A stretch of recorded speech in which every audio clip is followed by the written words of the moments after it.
Shah Yemen एक इंसाफ पसंद बादशाह था। वो अपनी रियाया से बेहद मोहब्बत करता था। वो हमेशा उनकी भलाई और तरक्की के बारे में सोचता रहता था। उसकी सबसे बड़ी ख्वाहिश ये थी कि उसके मुल्क से गरीबी खत्म हो जाए और हर शख्स खुशहाल हो जाए। इसीलिए वो रोजाना दरबार में बेरोजगार अफराद को बुलाकर उनकी मदद किया करता और उन्हें रोजगार फराहम करता था। शाह यमन की मोहब्बत और सखावत को देखकर लोग उसे खुदा दोस्त के लक़ब से पुकारने लगे थे। एक दिन वो दरबार में बैठा था कि बेरोजगार अफराद की कतार आकर खड़ी हो गई। बादशाह जब सबकी मदद कर चुका तो उसने एक फकीर से पूछा, तुम क्या चाहते हो, नौकरी या कारोबार के लिए रकम? फकीर ने जवाब दिया, ऐ बादशाह, अल्लाह तुझे तरक्की दे और तेरी उम्र को दराज करे। मैं हमेशा भीख मांग कर जिंदगी गुजर बसर करता हूँ। अब मुझसे नौकरी क्या होगी, कारोबार भी नहीं कर सकूंगा, इसलिए मुझे रकम की कोई जरूरत नहीं है। शाह यमन ने कहा, फिर यहां आने का मकसद क्या है, बयान करो। फकीर ने कहा, ऐ नेक दिल और गरीब परवर बादशाह, अगर तू मुझे 3 दिन के लिए बादशाहत दे दे तो फिर मेरा कोई सवाल नहीं होगा। शाह यमन मुस्कुराकर बोला, अगर तुम खुद को इस काबिल समझते हो तो आओ और मेरे तख्त पर बैठ जाओ। फकीर बोला, अल्लाह तेरा भला करे, तूने मेरी सुनी है, अल्लाह भी तेरा भला करेगा। शाह यमन ने वजीर आजम से कहा, 3 दिन तक ये शख्स हमारी जगह हुकूमत करेगा, तुम इसकी खिदमत में हाजिर रहना और इसके हुक्म को दिल जान से मानना। वजीर आजम ने जवाब दिया, आलम बना, आप फिक्र न करें, मैं और दूसरे तमाम वज़रा इसके हर हुक्म को पूरा करेंगे। फिर शाह यमन ने फकीर को अपनी जगह तख्त पर बिठाया, ताज उसके सर पर रखा और उसे सलामी दी, फिर वहां से चला गया।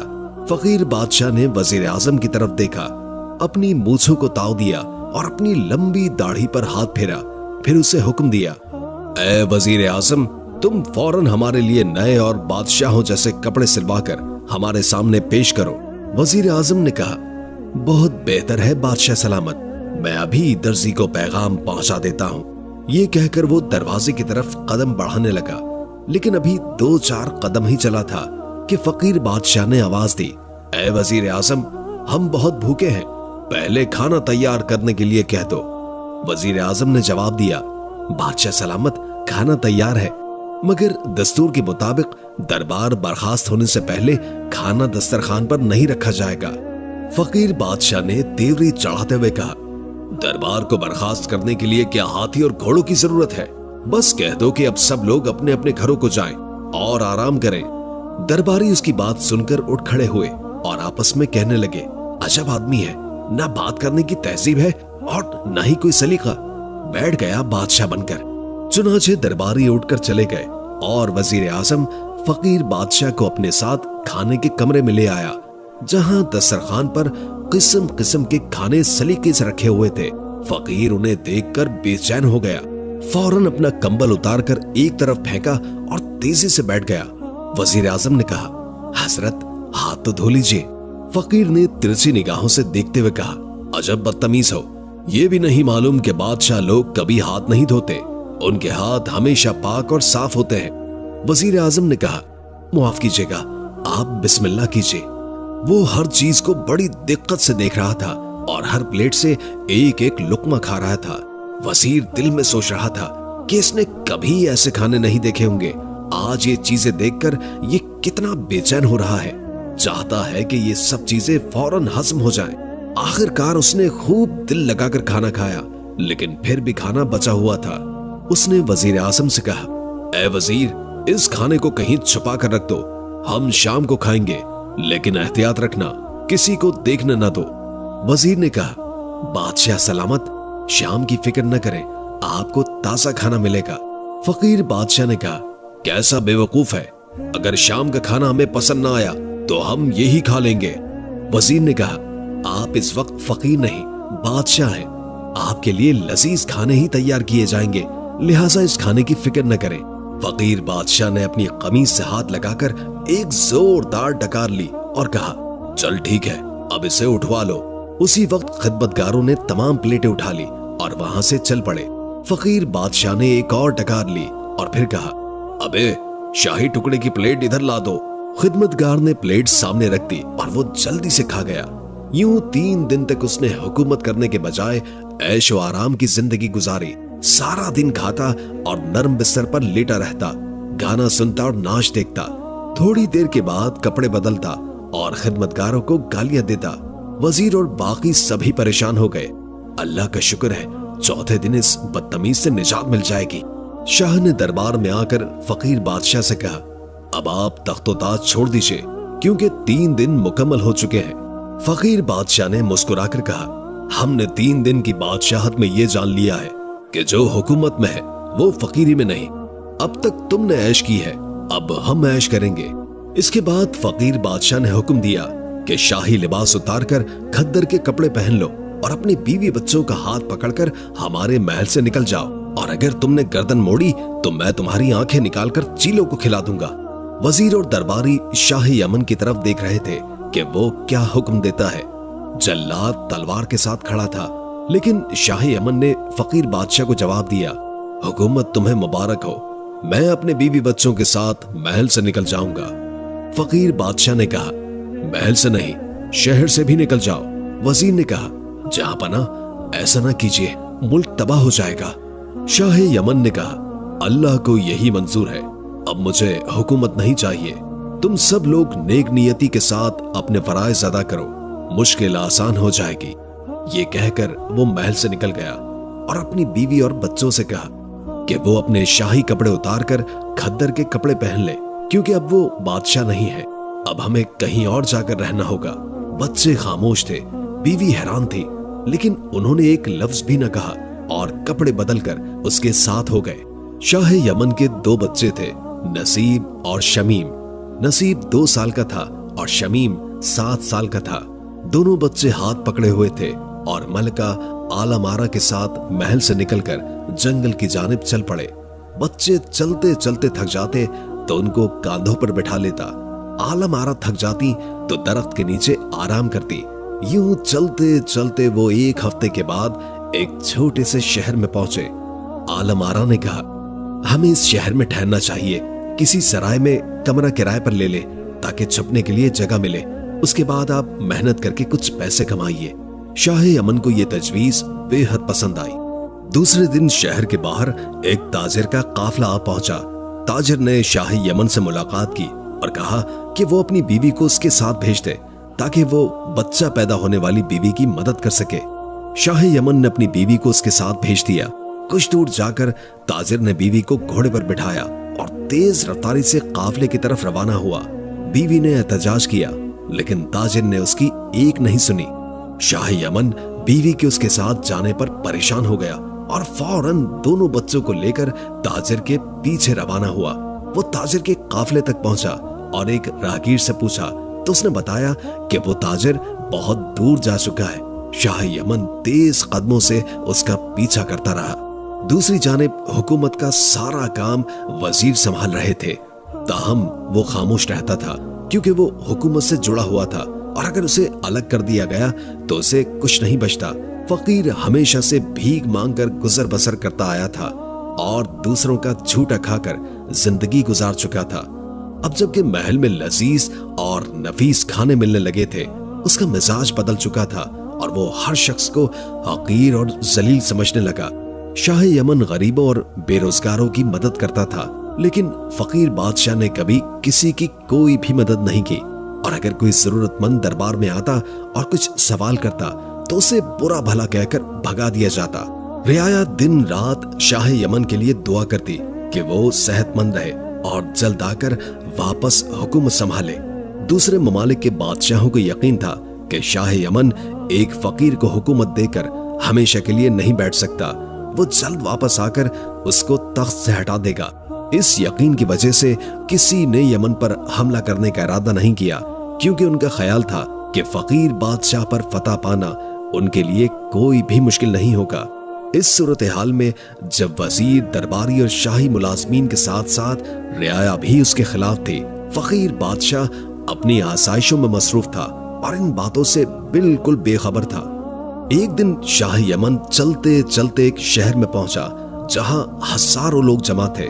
शाह यमन ने उनमें से एक शख्स से पूछा कि आप सब यहाँ क्यों जमा हैं? उसने जवाब दिया कि 2 दिन पहले हमारे बादशाह का इंतकाल हो गया था और रिवायत के मुताबिक आज वो तमाम लोग जमा हैं जो बादशाह बनने की ख्वाहिश रखते हैं।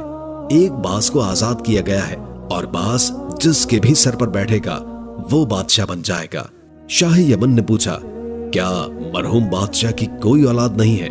उस शख्स ने जवाब दिया कि औलाद तो है, लेकिन हमारे मुल्क में बादशाहत किसी खास खानदान के हिस्से में नहीं आती। ये सुनकर शाह यमन तमाशा देखने के लिए खड़ा हो गया।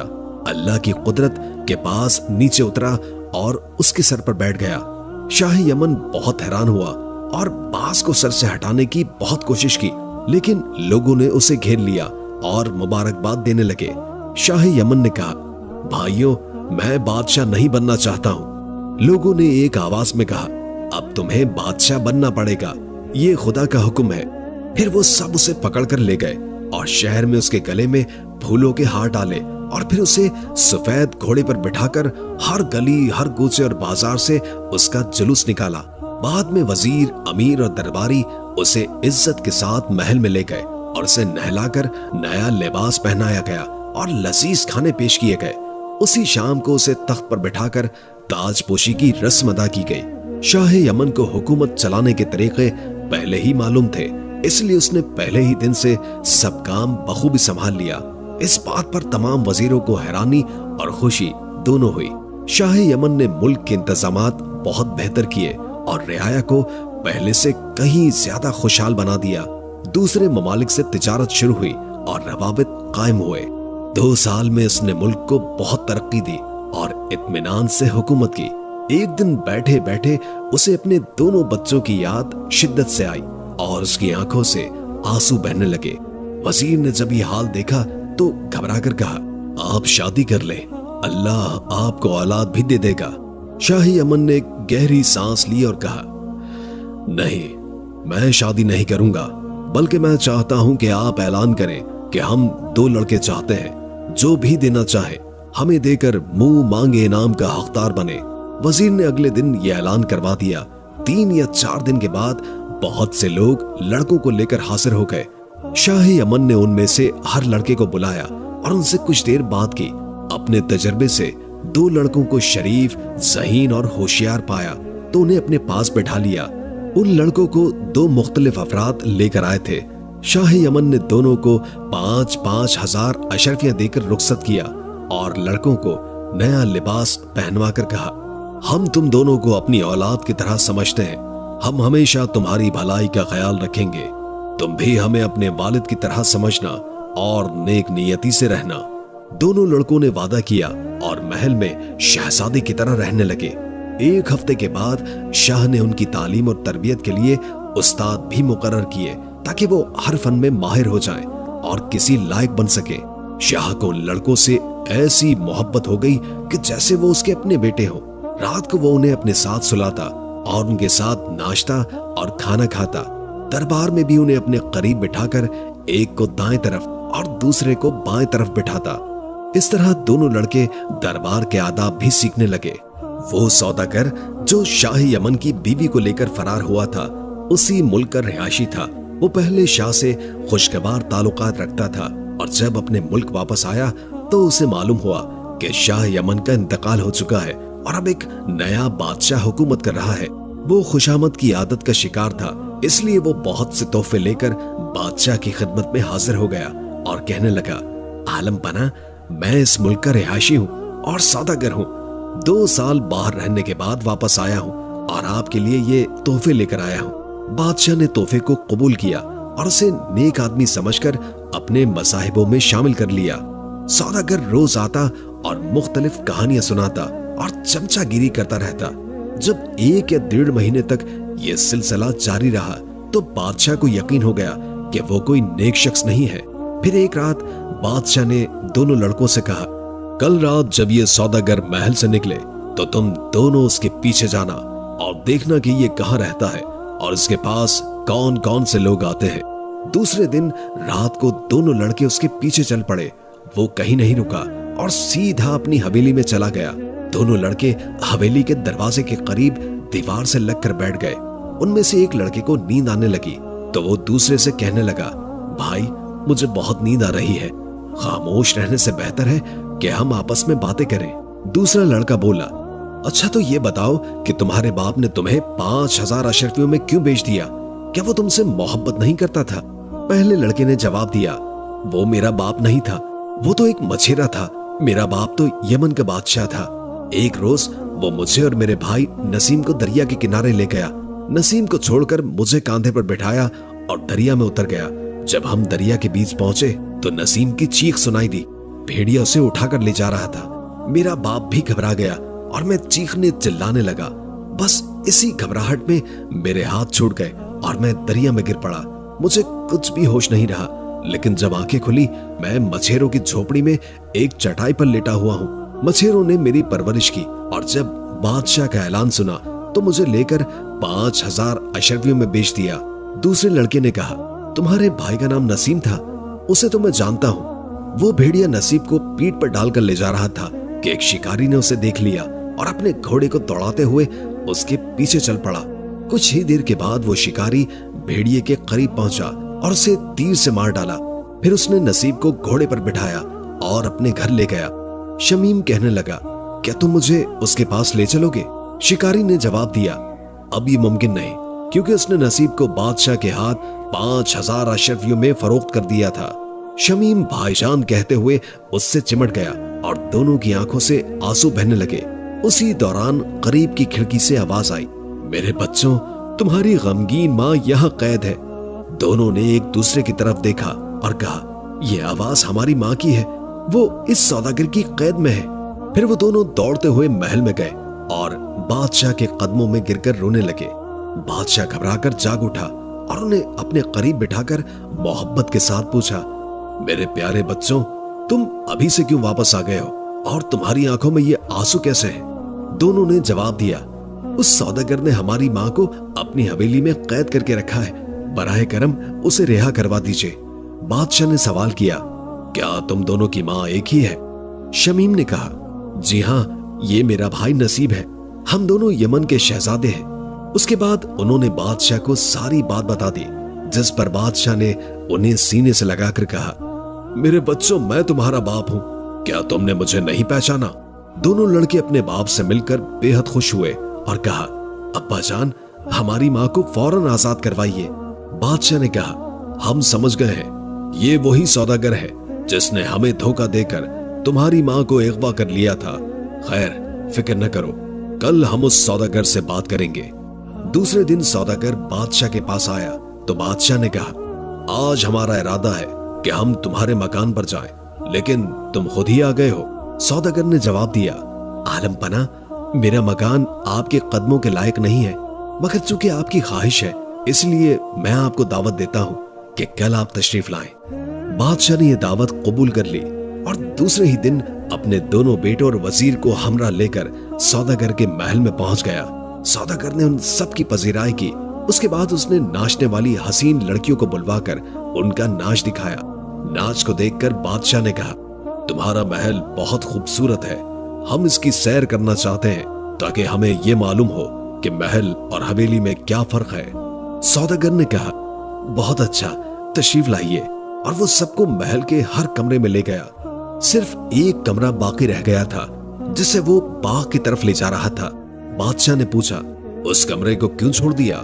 सौदागर ने जवाब दिया, उस कमरे में कुछ खास नहीं है, अगर आप देखना चाहते हैं तो चलिए।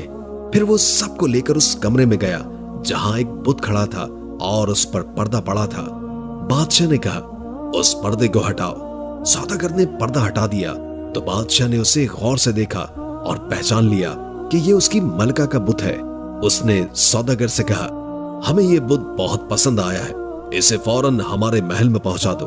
सौदागर ये सुनकर घबरा गया और बोला, आलम पना, आप इस बुत का क्या करेंगे?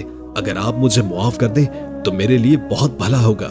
बादशाह ने कहा, हरगिज नहीं, ये बुत फौरन हमारे साथ जाएगा। सौदागर ने कहा, आलम पना, मुझ पर ये जुल्म न कीजिए। बादशाह ने वजीर से कहा, इसे इंतहाई एहतियात से उठवा कर ले जाओ, रास्ते में इसे नुकसान न पहुंचे। वजीर ने फौरन मुलाजमीन को तलब किया और बुत को उठवाकर पर्दा डालकर महल की तरफ ले गए और सौदागर हाथ मलता रह गया। महल में मलका के बुत को एक बहुत बड़े कमरे में रख दिया गया। उसके बाद बादशाह ने वजीर को हुक्म दिया, फौरन सौदागर को गिरफ्तार करने के लिए सिपाहियों को रवाना किया जाए। वजीर हैरान थे कि सौदागर ने तो हजारों रुपए खर्च करके दावत दी है और अपनी मर्जी के खिलाफ एक कीमती बुत दिया, फिर बादशाह उसे गिरफ्तार क्यों करवाना चाहता है। लेकिन वजीर ने कुछ न कहा और सिपाहियों को रवाना कर दिया। बादशाह ने वजीर के जाने के बाद बुत को मजीद गौर से देखा। उसकी शक्ल और कद सब कुछ मलका जैसा था। फिर उसने नसीब और शमीम से पूछा, क्या तुमने रात को ये बुत देखा था या अपनी माँ की आवाज सुनी थी? उन्होंने जवाब दिया, हमने अपनी अम्मी जान की आवाज सुनी थी। वो कह रही थी, प्यारे बच्चों, तुम्हारी गमगीन माँ यहाँ कैद है। बादशाह ने कहा, ये सौदागर बहुत मक्कार और बदमाश है। उसी दौरान सिपाही सौदागर को गिरफ्तार करके ले आए और वो बादशाह के कदमों में गिरकर बोला, आलम बना, मुझसे क्या गलती हुई? बादशाह ने कहा, जिस औरत का ये बुत है उसे हमारे सामने पेश करो।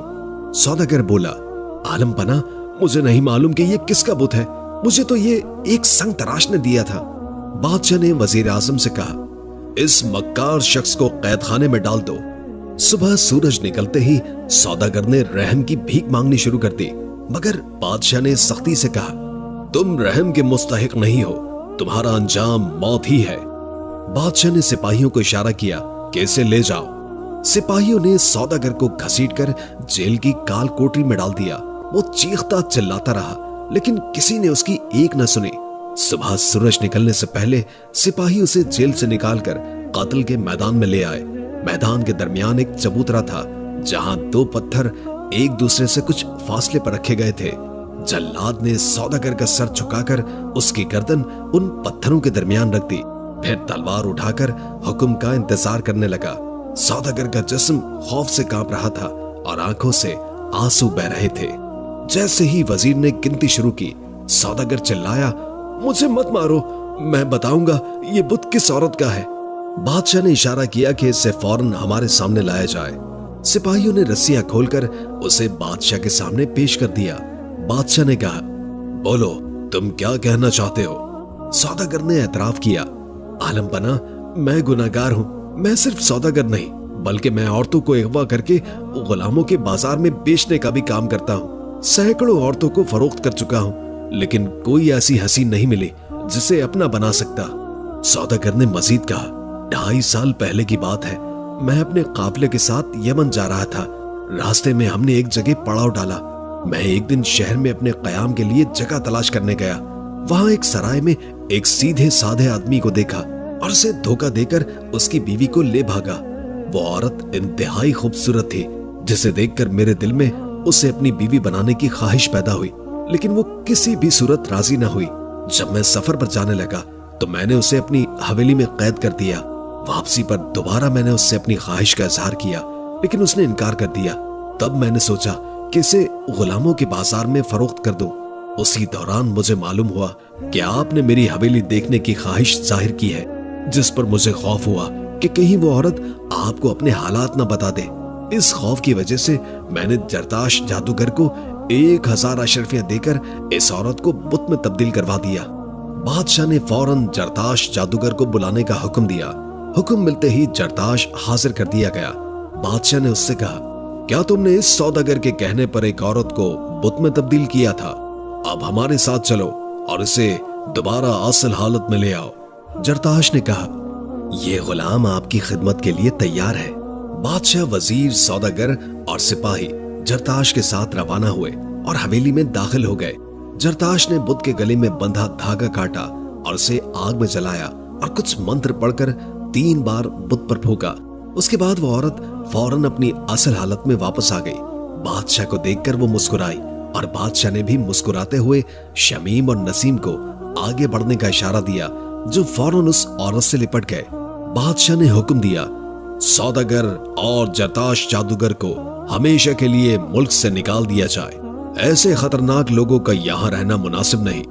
यूं दोनों को मुल्क बदर कर दिया गया और बादशाह अपनी बिछड़ी हुई खुशियों के साथ दोबारा मुत्तहिद हो गया। ये कहानी एक बादशाह और उसकी जिंदगी के हालात के गिर्द घूमती है